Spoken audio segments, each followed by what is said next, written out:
राजस्थान प्रदेश के एक गांव में घरेलू कार्यक्रम चल रहा था। इस कार्यक्रम में काफ़ी सारे लोग भी उपस्थित थे।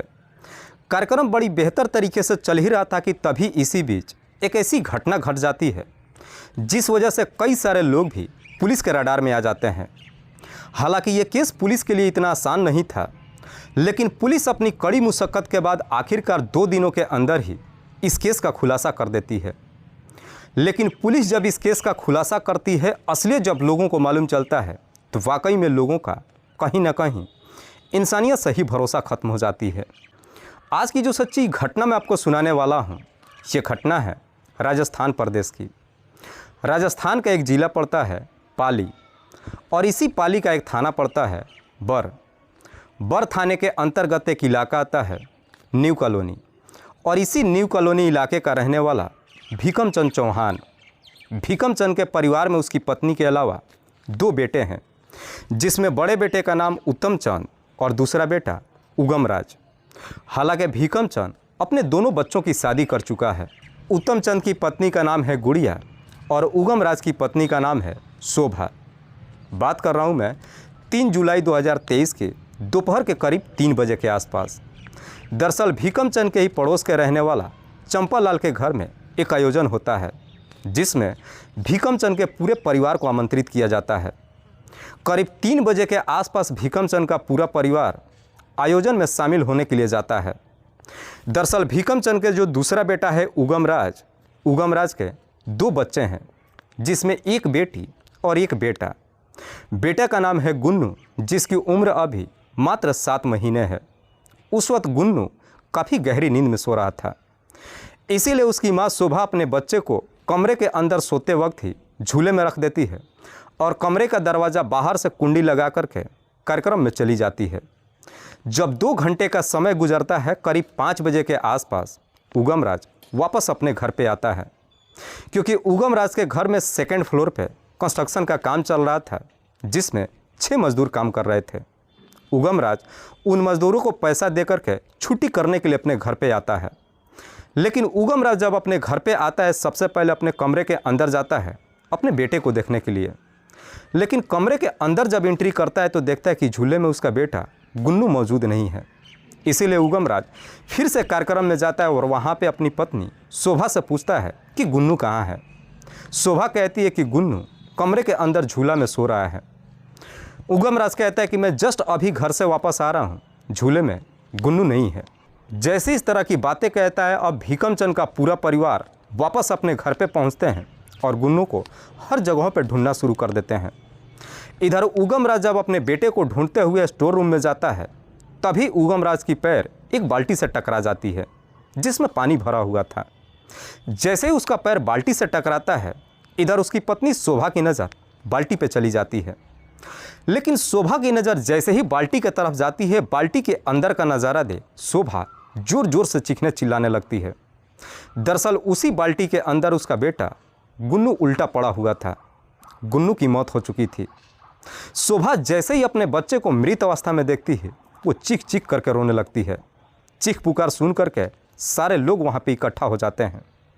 बगल में जो पड़ोसी के यहाँ कार्यक्रम चल रहा था, जहाँ पे खुशी का माहौल बना हुआ था, अचानक ये माहौल गम में तब्दील हो जाता है। किसी को समझ में नहीं आता है कि आखिरकार गुन्नू स्टोर रूम में पहुंचा कैसे, या फिर गुन्नू की हत्या किया किसने है। वहां पे जब हंगामा होना शुरू होता है, लोग तुरंत ही इस बात की जानकारी नज़दीकी थाने में दे देते हैं।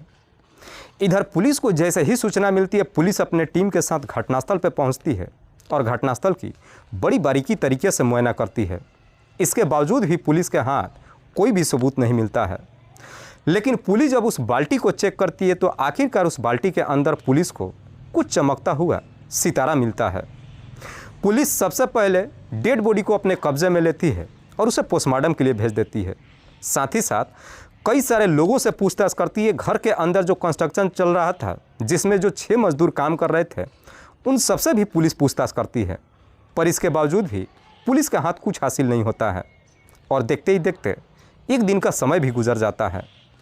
जैसे ही एक दिन का समय गुजर जाता है, अपराधियों के बारे में जब कुछ नहीं मालूम चलता है, इधर अगले दिन भीकम चंद का पूरा परिवार अपने इलाके के सरपंच को लेकर के थाने पे पहुंच जाता है और थाने के बाहर ही सब के सब धरना प्रदर्शन पर बैठ जाते हैं, जिसकी वजह से पुलिस प्रशासन के ऊपर भी अब काफ़ी दबाव आ जाता है।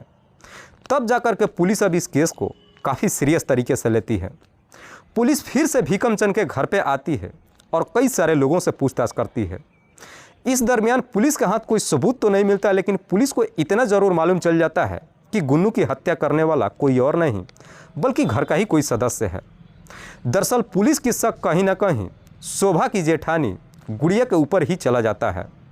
दरअसल गुड़िया का भी रो रो करके इतना काफ़ी बुरा हाल हो जाता है कि उसे हॉस्पिटल में भर्ती कराया जाता है। लेकिन पुलिस को गुड़िया के ऊपर शक सिर्फ इसलिए जाता है क्योंकि पुलिस को बाल्टी के अंदर जो चमकता हुआ सितारा मिला था, इधर गुड़िया के शरीर पे जो चुन्नी होता है उस चुन्नी में भी सेम वैसे ही सितारा होता है, जिसकी वजह से पुलिस को लगता है कि शायद गुड़िया इस बारे में ज़रूर कुछ ना कुछ जानती होगी।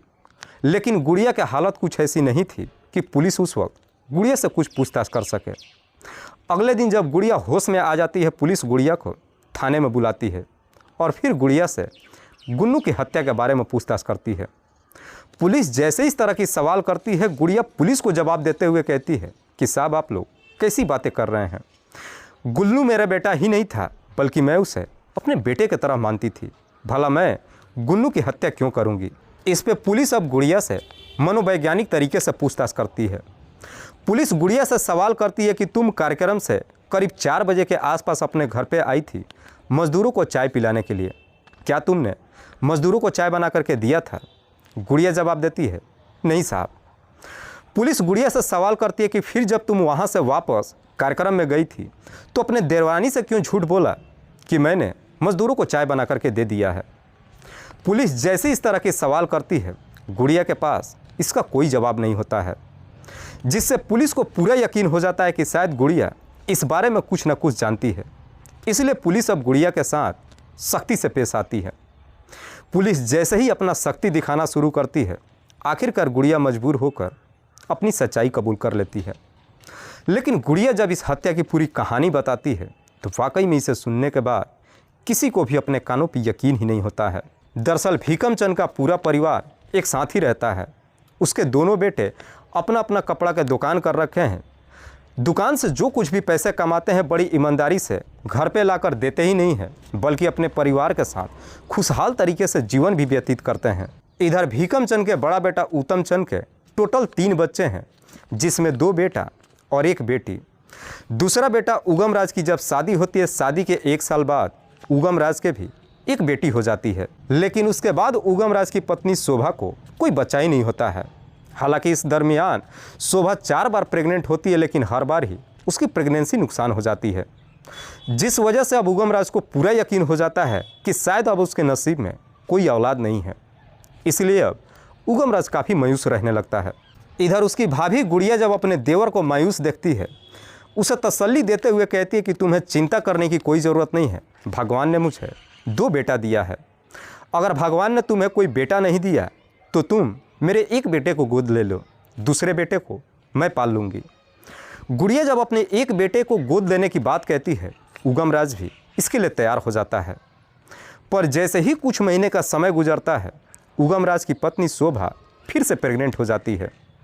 लेकिन शोभा जब इस बार प्रेग्नेंट होती है तो सही सलामत एक बेटे को जन्म देती है, जिसका नाम गुन्नू रखते हैं। गुन्नू जब इस दुनिया में आता है, भीकम चंद का पूरा परिवार काफ़ी खुश होता है, लेकिन गुड़िया के चेहरे पर रत्ती भर खुशी नहीं होती है। दरअसल गुड़िया के अंदर लालच आ चुकी थी। गुड़िया अपने बेटे को अपने देवर को इसलिए गोद दी थी क्योंकि गुड़िया के ससुर के पास अच्छा खासा संपत्ति था। गुड़िया सोची थी कि उसके ससुर का जो भी प्रॉपर्टी है उसके दोनों बेटों के बीच ही आधे आधे की बंटवारा हो जाएगी। लेकिन गुन्नू जब इस दुनिया में आ जाता है, गुड़िया की यह सारी प्लान पे पानी फिर जाता है। गुड़िया सोचती है कि अब जितना भी प्रॉपर्टी उसमें से आधे का हकदार गुन्नू हो जाएगा और आधी प्रॉपर्टी में से उसके दोनों बेटों को हिस्सा मिलेगी। इसलिए गुड़िया इस चीज़ को बर्दाश्त ही नहीं कर पाती है। प्रॉपर्टी बंटवारा हो ना पाए, इसे रोकने के लिए गुड़िया तरह तरह की बातें सोचने लगती है। दिमाग जब दौड़ाना शुरू करती है, आखिरकार गुड़िया के दिमाग में इस प्रकार से शैतान घुस जाता है कि वो अब एक बहुत गलत फैसला ले लेती है। दरअसल गुड़िया सोचती है कि क्यों ना गुन्नू को इस दुनिया से हटा दें। अगर गुन्नू इस दुनिया से चला जाता है तो फिर जितनी भी प्रॉपर्टी होगी उसमें से आधा आधा हिस्सा उसके दोनों बेटों को मिल जाएगी।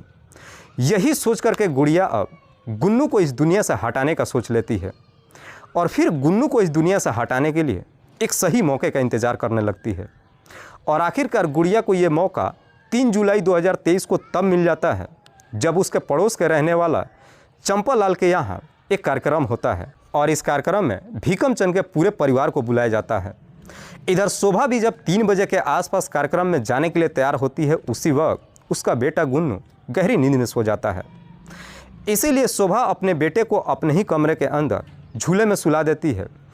घर के बाहर दरवाजे से कुंडी लगाकर कार्यक्रम में चली जाती है। पर जैसे ही 1 घंटे का समय गुजरता है, गुड़िया वापस अपने घर पे आती है अपनी देवरानी से ये कह करके कि घर के अंदर जो मजदूर काम कर रहे हैं मैं उन्हें चाय दे करके आती हूँ। गुड़िया जब वापस अपने घर पे पहुँचती है, जब शोभा के कमरे के अंदर जाती है, गुन्नू को जब झूले के अंदर सोते हुए देखती है, गुड़िया के आंखों में एक चमक सी आ जाती है। गुड़िया सबसे पहले एक बाल्टी लेकर आती है, उसमें पानी भरकर स्टोर रूम में रख देती है और फिर आकर के गुन्नू को सोते हुए उठाकर लेकर स्टोर रूम में जाती है और उसी बाल्टी के अंदर गुन्नू को उल्टा डाल देती है, जिसकी वजह से पानी के अंदर गुन्नू छटपटाने लगता है। जब पानी के अंदर गुन्नू छटपटाता है, वहीं बगल में खड़ी होकर के गुड़िया ये सारा नज़ारा ही नहीं देखती है, बल्कि अंदर ही अंदर काफ़ी मुस्कुराती भी है। लेकिन गुन्नू को जब बाल्टी के अंदर डालती है, उसी दौरान ही गुड़िया की चुन्नी भी बाल्टी के अंदर गिर जाता है और उसका चुन्नी गुन्नू के हाथों में फंस जाता है, जिस वजह से उसके चुन्नी के कुछ सितारे टूटकर बाल्टी के अंदर गिर जाता है।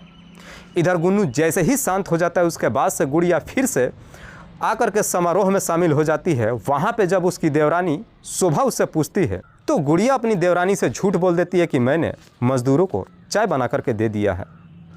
वाकई में गुड़िया जब ये पूरी कहानी पुलिस को बताती है, खास करके जब इसका असलियत लोगों को मालूम चलता है, तो किसी को भी अपने कानों पर यकीन ही नहीं होता है कि भला एक माँ जिसके खुद के 3-3 बच्चे हैं, वो एक मासूम बच्चे के साथ ऐसा कैसे कर सकती है। फिलहाल पुलिस ने गुड़िया को अपने कस्टडी में लेकर उस पर गंभीर धाराओं में मुकदमा दर्ज करके जेल भेज दिया है। दोस्तों, इस पूरी घटना के बारे में आप क्या सोचते हैं? आप अपनी राय हमें कमेंट बॉक्स में ज़रूर दीजिएगा। तब तक के लिए जय हिंद, जय भारत।